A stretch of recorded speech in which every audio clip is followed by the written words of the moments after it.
Welcome to my YouTube channel OMG teaching. প্রিয় শিক্ষার্থী বন্ধুরা, আজকের আলোচনার বিষয় হচ্ছে পার্টিসিপল ফ্রেজ।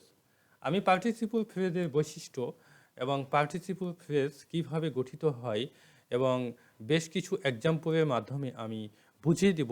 আশা করছি পার্টিসিপল ফ্রেজ নিয়ে আপনাদের আজকের পর থেকে কোনো সমস্যা হবে না। আপনারা অবশ্যই কোনো প্রকার স্কিপ না করে প্রথম থেকে শেষ পর্যন্ত দেখবেন। সেই সাথে আপনাদের কাছে আমার ছোট্ট একটি রিকোয়েস্ট, আপনারা আমার ইউটিউব চ্যানেলটি সাবস্ক্রাইব করে দেবেন, যাতে করে নতুন ভিডিও যখন আপলোড করব সাথে সাথে আপনাদের কাছে পৌঁছে যায়। তো প্রিয় শিক্ষার্থী বন্ধুরা, আমি মেন আলোচনায় চলে যাচ্ছি। তো আমি এখানে দিয়েছি পার্টিসিপল ফ্রেজের বৈশিষ্ট্য। পার্টিসিপল ফ্রেজের বৈশিষ্ট্য পূর্বে আমার জানা উচিত বা আপনাদের জানা উচিত পার্টিসিপল কি। পার্টিসিপল হচ্ছে V1 প্লাস আইএনজি অথবা V3 অথবা হ্যাভিং V3 প্লাস সহকারে যেটি গঠিত হয় সেটি হয় পার্টিসিপল ভার্ব। অর্থাৎ পার্টিসিপল ভার্বের সাথে যখন অতিরিক্ত কিছু যুক্ত হয় তখন সেটি হয়ে যায়, সম্পূর্ণটাই হয়ে যায় পার্টিসিপল ফ্রেজ। ওকে, অর্থাৎ আমি আবারও বলছি, পার্টিসিপল ভার্ব হচ্ছে V1 প্লাস আইএনজি, অর্থাৎ বেস ফর্মের সাথে আইএনজি যুক্ত হতে পারে, অথবা ভার্বের পাস্ট পার্টিসিপল ফর্ম হতে পারে, অথবা হ্যাভিং প্লাস V3 বা ভার্বের পাস্ট পার্টিসিপল ফর্ম সহকারে পার্টিসিপল ভার্ব গঠিত হয়ে থাকে। আর পার্টিসিপল ফ্রেজ হচ্ছে পার্টিসিপল ভার্বের সাথে যখন অতিরিক্ত ওয়ার্ড যুক্ত হয় তখন সেটি হয়ে যায় পার্টিসিপল ফ্রেজ। আমি এখানে বৈশিষ্ট্য দিয়েছি, দেখেন। পার্টিসিপল ফ্রেজ হচ্ছে V1 plus ING V3 having plus V3 এর সাথে কি হচ্ছে এক্সটেনশন বা আদার্স ওয়ার্ড যুক্ত হবে, যুক্ত হয়ে সেটি হয়ে যাবে পার্টিসিপল ফ্রেজ। তো নেক্সট দেখেন, পার্টিসিপল ফ্রেজ দুই বা ততোধিক শব্দ নিয়ে গঠিত হয়ে থাকে। দুই বা ততোধিক, পার্টিসিপল ভার্ব কি হয়, একটি ওয়ার্ড নিয়ে গঠিত হয়, কিন্তু পার্টিসিপল ফ্রেজ হচ্ছে দুই বা ততোধিক শব্দ নিয়ে গঠিত হয়, কারণ আমরা জানি ফ্রেজ হচ্ছে শব্দগুচ্ছ। নেক্সট দেখেন, পার্টিসিপল ফ্রেজ নাউন, প্রোনাউন অথবা অ্যাডভার্বকে মডিফাই করে এবং অ্যাডিটিভ ফ্রেজের কাজ করে, অর্থাৎ অ্যাডিটিভ ফ্রেজ হিসাবে কাজ করে। ওকে, যদিও গঠনগত দিক দিয়ে পার্টিসিপল ফ্রেজ, কিন্তু যখন আপনাদেরকে কোনো কম্পিটিটিভ এক্সামে বলবে এটি কোন ফ্রেজ, তখন অবশ্যই আপনাদেরকে বলতে হবে এটি অ্যাডিটিভ ফ্রেজ। ওকে, বিষয়টা অবশ্যই ইম্পর্টেন্ট এবং আপনারা মনে রাখবেন। নেক্সট দেখেন, পার্টিসিপল ফ্রেজ বাক্যের প্রথমে বসতে পারে, মাঝখানে বসতে পারে অথবা শেষে বসতে পারে। তবে পার্টিসিপল ফ্রেজে কখনো কখনো পাংচুয়েশন হয়ে থাকে। ওকে, যেমন আমি জিভান ফ্রেজে বলেছিলাম যে এখানে জিভান ফ্রেজে কোনো সময়ই পাংচুয়েশন বসে না, কিন্তু পার্টিসিপল ফ্রেজে কখনো কখনো পাংচুয়েশন বসে থাকে। যেমন এই যে এখানে দেখেন, studying attend carefully, studying carefully, এরপরে পাংচুয়েশন অর্থাৎ কমা এখানে বসানো হয়েছে। ওকে, কিন্তু জিভান ফ্রেজে প্রধানত বসানো হয়েছিল না। তো দেখেন এখানে আমি এক্সাম্পল দিয়েছি, বেশ কয়েকটা example. The man wearing a red dress came to me, মানে কি হচ্ছে এখানে, লাল পোশাক, লাল পোশাক পরিহিত লোকটি আমার কাছে এসেছিল। তো এখানে দেখেন ওয়ারিংটা কাকে মডিফাই করছে, এই দ্য ম্যানকে মডিফাই করছে।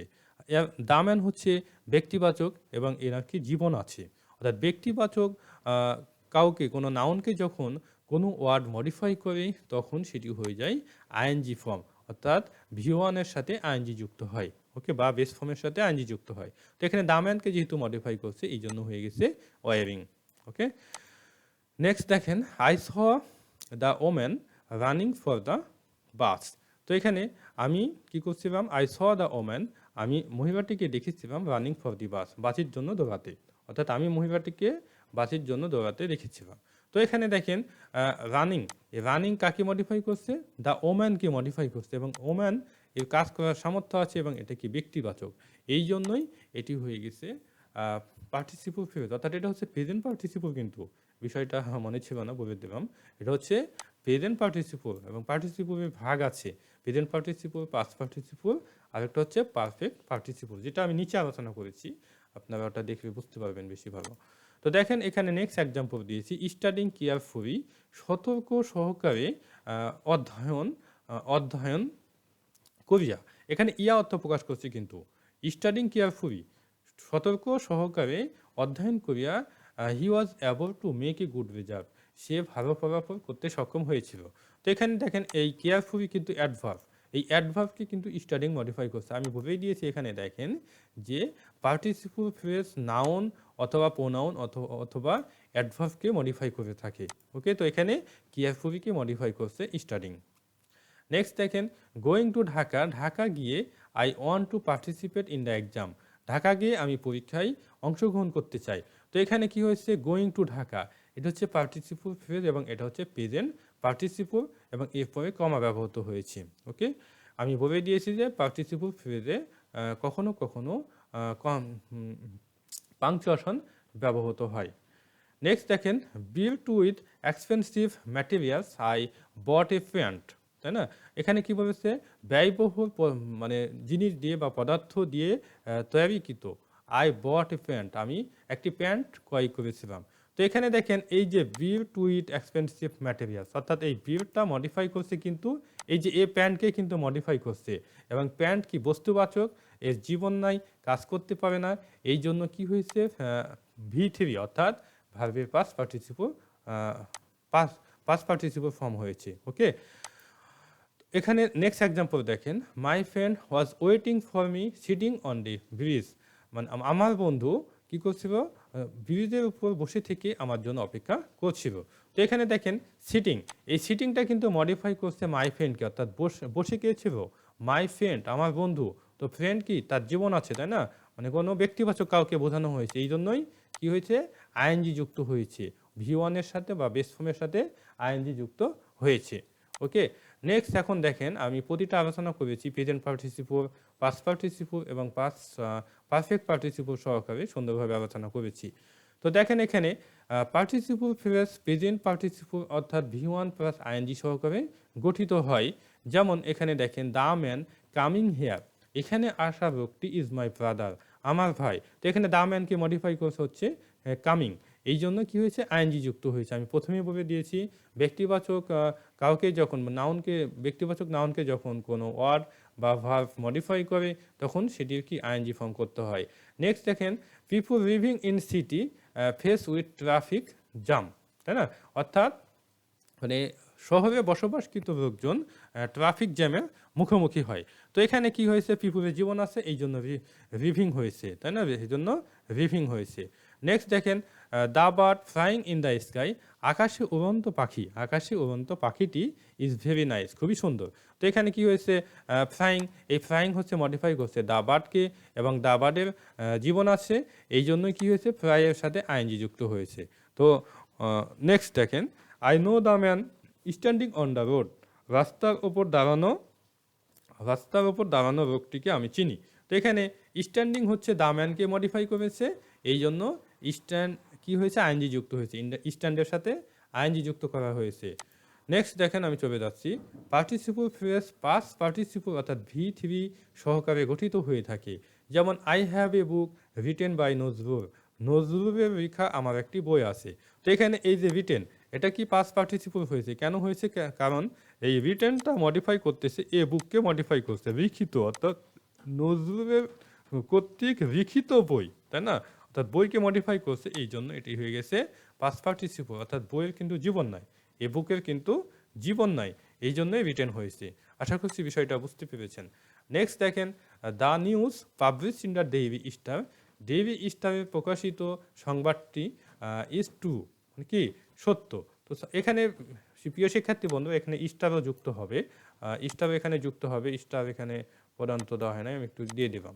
ওকে, তো এখানে দ্য নিউজ হচ্ছে বস্তুবাচক, তাই না? এবং এর কিন্তু জীবন নাই, এবং এটিকে মডিফাই করছে পাবলিশড, এই জন্যই কি হয়েছে, পাস্ট পার্টিসিপল হয়েছে। অর্থাৎ নিউজকে পাবলিশড প্রকাশিত, সরি মডিফাই করছে, প্রকাশিত না, মডিফাই করছে, পাবলিশড হচ্ছে দ্য নিউজকে মডিফাই করেছে, এই জন্য পাস্ট পার্টিসিপল হয়েছে। আশা করছি বিষয়টি বুঝতে পেরেছেন। I have A ring in my hand, আমার হাতে কি একটি রিং আছে মেড অফ গোল্ড, মানে সেটা কি সোনার তৈরি। তো কি আছে দেখেন, এখানে কি আছে, এখানে মেড অফ গোল্ড কিন্তু হয়েছে, কিন্তু একটি বিষয় এখানে আপনাদেরকে অবশ্যই লক্ষ্য রাখতে হবে, এখানে মাই হ্যান্ডকে কিন্তু মডিফাই করে নাই, এখানে মডিফাই করেছে মেড অফ গোল্ড, মানে কিসের তৈরি, মানে মানে স্বর্ণের তৈরি, মানে কি স্বর্ণের তৈরি, এ রিং, অর্থাৎ মেড হচ্ছে এ রিংকে মডিফাই করেছে। ওকে, এই জন্যই এবং রিংয়ের কিন্তু জীবন নাই, তাই না? এই জন্যই এখানে কি হয়েছে, পাস্ট পার্টিসিপল হয়েছে। ওকে, নেক্সট দেখেন পার্টিসিপল ফ্রেজ পারফেক্ট পার্টিসিপল, অর্থাৎ পারফেক্ট পার্টিসিপল প্রধানত হ্যাভিং প্লাস ভি3 সহকারে গঠিত হয়ে থাকে এবং এর সাথে যদি অতিরিক্ত ওয়ার্ড বা এক্সটেনশন যুক্ত থাকে তবে সেটি হয়ে যাবে পার্টিসিপল ফ্রেজ। ওকে, তো দেখেন এখানে আমি এক্সাম্পল দিয়েছি, হ্যাভিং ফিনিশ দ্য ওয়ার্ক, কাজটি সম্পন্ন করিয়া আই শ্যাল গো হোম, আমি বাড়ি যাব। তো এখানে কি হয়েছে, হ্যাভিং হয়েছে, তারপরে ভি3 অর্থাৎ পাস্ট পার্টিসিপল ফর্ম, তারপরে হচ্ছে নাউন। এখানে কি হচ্ছে, দ্য ওয়ার্ক হচ্ছে নাউন এবং সম্পূর্ণটাই হয়ে গেছে পার্টিসিপল পারফেক্ট পার্টিসিপল ফ্রেজ, সম্পূর্ণটাই পারফেক্ট পার্টিসিপল ফ্রেজ এবং শেষে একটি কমা বসেছে, অর্থাৎ পাংচুয়েশন মার্ক বসানো হয়েছে। ওকে, যেটা আমি প্রথমেই বলেছি যে পার্টিসিপল ফ্রেজে কখনো কখনো পাংচুয়েশন মার্ক বসে, কিন্তু জিরান্ট ফ্রেজে বসে না। নেক্সট দেখেন, হ্যাভিং গান টু ঢাকা, ঢাকা গিয়ে বা গিয়া, ঢাকা গিয়া আই গট এ জব, আমি একটা চাকরি পেয়েছিলাম। তো এখানে হ্যাভিং, তারপর ভি3 অর্থাৎ পাস্ট পার্টিসিপল ফর্ম, তারপর হচ্ছে টু ঢাকা, অর্থাৎ সম্পূর্ণটাই হয়ে গেছে পারফেক্ট পার্টিসিপল, সম্পূর্ণটাই পারফেক্ট পার্টিসিপল হয়ে গেছে। ওকে, এবং এটি কিসের কাজ করছে, নাউনের অ্যাডিটিভের কাজ করছে, অ্যাডিটিভের কাজ করছে। আমি জিরান ফ্রেজ আলোচনা করেছিলাম, সেখানে নাউন ফ্রেজের কাজ করছিল, আর এখানে পার্টিসিপল ফ্রেজ হচ্ছে অ্যাডজেক্টিভ ফ্রেজের কাজ করছে। যখন আপনাদের এক্সামে দিবে এটি কোন ফ্রেজ, তখন অবশ্যই আপনারা দিবেন পার্টিসিপল ফ্রেজ। ওকে, আর যখন বলবে গঠনগত দিক দিয়ে কোন ফ্রেজ, তখন অবশ্যই দিতে হবে পার্টিসিপল ফ্রেজ। ওকে, বিষয়টা অবশ্যই মনে রাখবেন, অনেক ইম্পর্টেন্ট। তো প্রিয় শিক্ষার্থী বন্ধুরা, এই পর্যন্তই ছিল আমার আলোচনা। আমি আশা করছি বা প্রত্যাশা করি যে আপনাদের বোঝাতে সক্ষম হয়েছি। তারপরে যদি কোনো সমস্যা থাকে অবশ্যই কমেন্টের মাধ্যমে জানাবেন, আমি চেষ্টা করব আপনাদের কমেন্টের উত্তর দিয়ে বোঝানোর। আর আজকে এ পর্যন্তই, সেই সাথে আপনাদের কাছে আমার ছোট্ট একটি রিকোয়েস্ট, আপনারা যারা আমার ইউটিউব চ্যানেলে সাবস্ক্রাইব করেন নাই, সাবস্ক্রাইব আমার ইউটিউব চ্যানেল। আর আপনাদের যদি কমেন্ট দিতে কোনো সমস্যা হয় বা সময়ের অপচয় হয়, একটা লাইক দিয়ে দেবেন, কারণ লাইক দিতে তো আপনাদের সময় বেশি লাগে না, শুধু একটা ক্লিক দিতে হবে। ওকে, এতে করে আমি উৎসাহিত হই। তো আজকে পর্যন্তই, বেস্ট অফ লাক, ভালো থাকবেন, আল্লাহ হাফেজ।